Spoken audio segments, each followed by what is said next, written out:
We got to hear from Christopher Johnson yesterday. Today we're hearing from Joe Douglas. Here are my top takeaways from this press conference. Jets!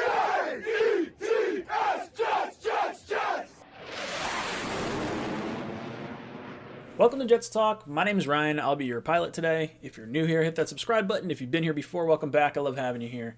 Guys, we'll be going live tonight, Tuesday, 8 o'clock, 10 o'clock for our Talking Jets panel. And then Monday, January 11th, 8 o'clock, we will be going live for our Ohio State, Alabama National Championship game. Can Justin Fields pull off another performance like he did against Clemson last week? I'll be live with Green Bean and O'Leary watching the whole game, talking all about the head coaching search and free agents and all this different stuff.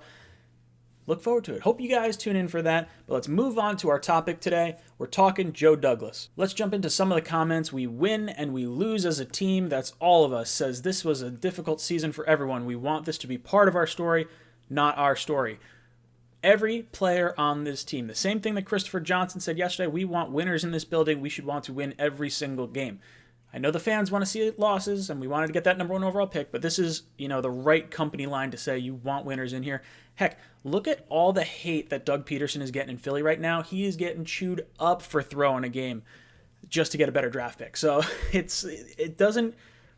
got to be careful with this sort of stuff. If you openly throw a game like the Eagles did, you're going to get raked over the coals in the media. Players aren't going to necessarily want to play for you. You put people in harm's way. This is a violent sport. So you got to go out there. You got to try to win every game. The players respect it. The coaches respect it. The fans, we may get our nose out of whack, but it's the right thing to do and the right thing to say. He goes on, Joe Douglas said it was hard for him to fire Adam Gase and that he did some things to help move the Jets forward. The wording of this was weird, and I don't know if Connor Hughes took it out of context a little bit, but it says that Joe Douglas fired Adam Gase. If we look at the statement that Christopher Johnson made, it says that he fired Adam Gase. So is it Christopher Johnson? Is it Joe Douglas? Were they both there? It's possible that both were there. It's a little funky either way, I guess. He did some things to help move the Jets forward. Yes, move forward as in probably getting a new quarterback and putting us back in the Stone Age. I don't know. I have a hard time looking at Adam Gase and thinking that we took a positive step forward. I would think getting Joe Douglas was probably the most positive step that we got out of this whole Adam Gase experiment. Douglas said there will be a big difference in putting the team together this offseason so that he doesn't make the same mistakes as last year. This is an interesting comment because I'm wondering what these mistakes are. Is he specifically talking about letting Robbie Anderson walk because he's a 1,000-yard receiver in Carolina? We brought in Brashad Perriman, who was an injury-prone wide receiver with high upside, but just didn't, live up to the expectation that we put on him for this past season. Or is he talking about, the head coaching search, the way he drafted? Where is he going? What is the big difference here?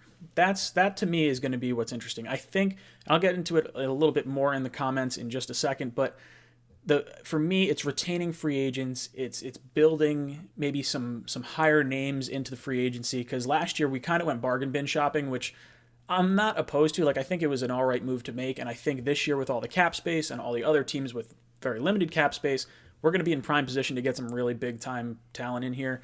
And I think that could help generate a spark. So that's kind of where I think he's going with that. Joe Douglas, I think Sam's a great quarterback.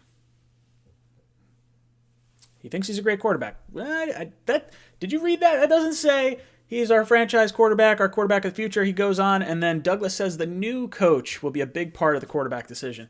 To me, if you were high on Sam Darnold, this, reading between the lines, says that Joe Douglas is not overly enthusiastic about keeping Sam Darnold. That, I don't think this is in the cards. I think just having the second overall pick is a very easy way to say, hey, we're moving on. We're taking the next quarterback of the future. Sam, I didn't draft you. The head coach that came in and the one before that didn't draft you.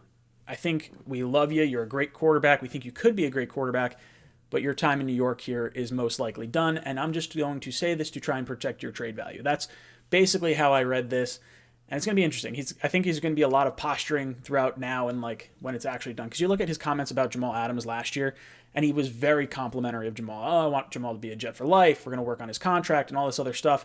And Jamal gets shipped off. Now, a lot of that had to do with Jamal shooting his way out of town, but I think this is probably similar to what we're seeing there. Remember, with the Giants, Odell, going to be a Giant long-term, traded 2 weeks later. So don't be surprised if Sam gets moved, even with these little comments right here.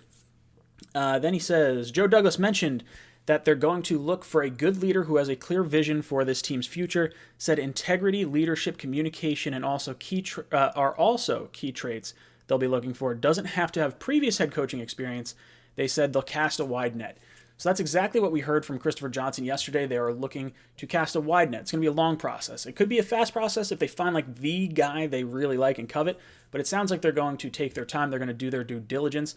A lot of these guys are going to be in the playoffs. Guys like maybe a Greg Roman, a Wink Martindale, Brian Dable, Eric Bieniemy. Like all these guys are in the postseason. So I think you may have to sort of wait till they're done with their seasons before you really get a concrete answer as to where they're going to go. So integrity, leadership, communication. If those are the traits they're looking for, are those the traits we did not have with Adam Gase? Because if I'm not mistaken, Adam Gase had the whole my door's open. If he wants to talk to me, he can come to me there. It felt very much like there was a disconnect between Adam Gase and the rest of the team. Like when we hear, oh, we want a CEO type of head coach, or we want a guy to lead the entire team, just not one side of the team, whether it be offense or defense. To me, it felt like this locker room, not that it was fractured, but that the team was like two teams within one, if that makes sense. So I think a guy that can lead the entire team, a guy that has open communication with his players, both on the offensive side of the ball and the defensive side of the ball, and then just having the integrity, maybe to earn respect. I don't know. It feels to me like they're looking for that CEO type head coach. That's basically what I got the gist of. Someone like a Matt Campbell, someone like, who knows, maybe a Jim Harbaugh. There's rumors going around that Jim Harbaugh isn't signing his Michigan extension because he's waiting to see what happens with the Jets job. So some interesting things to watch here, and it's going to be fascinating to see just how wide they cast this net.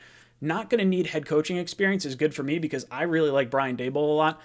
I mean, I like Joe Brady. I don't think Joe Brady is really going to be in this conversation in terms of the head coaching search, but I think a lot of coordinators are going to be put up, as interviewees, and then we can kind of sift through it. Just guys that are leaders of men, have good integrity, communication, all those sorts of things. I'm sure developing players has got to be in there too, but just to have a clear vision of where we're going is important so we're all moving in the same direction.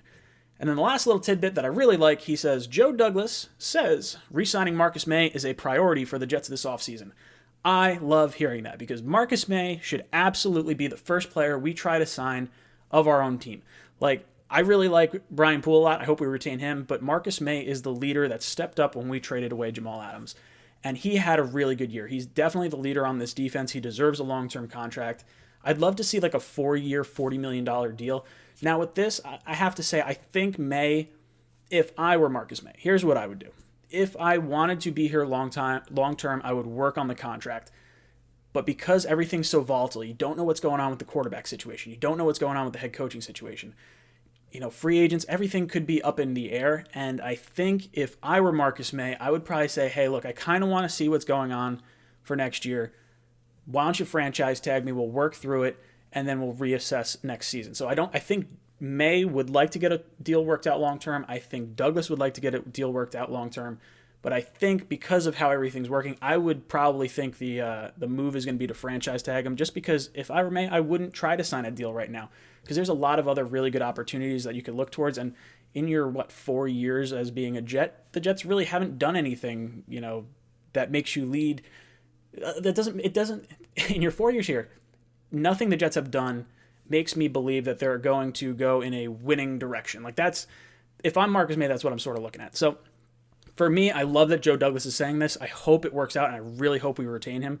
The nice thing is the franchise tag, it's really not that much of a difference between a long-term contract and what the price of the franchise tag is. I think it's $11 million for his safety, so it's actually right in the wheelhouse for where we'd pay him anyway. So either way, I don't think it's that big of a deal.